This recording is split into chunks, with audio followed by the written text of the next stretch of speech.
Prince was never simply a musician. He was an entire creative world, mysterious, precise, and almost impossible to imitate.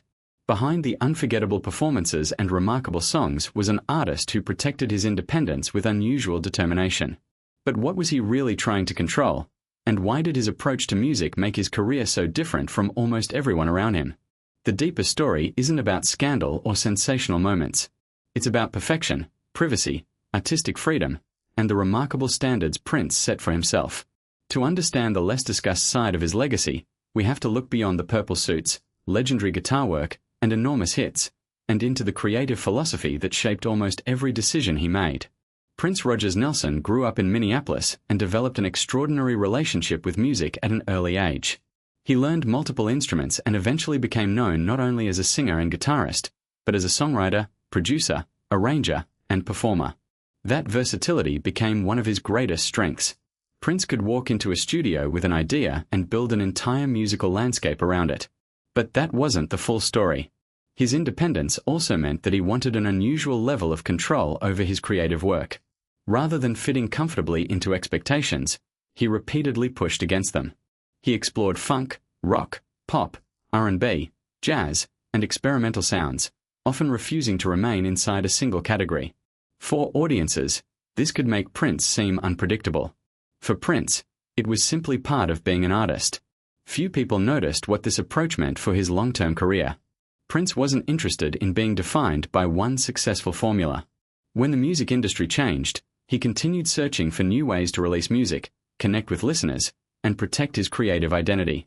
His relationship with record companies became an important part of that story, reflecting a larger question that artists still face today. Who should control the music once it has been created? His legendary work ethic added another layer. Prince was known for spending enormous amounts of time creating music, sometimes recording material that audiences would never hear. His vault eventually became part of his mythology, not simply because of its size, but because it revealed how much creativity existed behind the music that reached the public. What happened next changed how many people understood him. Prince increasingly became more than a performer. He became a symbol of artistic independence. His decisions encouraged musicians to think differently about ownership, contracts, creativity, and the value of controlling their own work. Yet perhaps the most interesting part of Prince's legacy is how difficult it remains to reduce him to one image. He could be a spectacular guitarist, an innovative producer, a powerful songwriter, and a deeply private creative mind, all at the same time.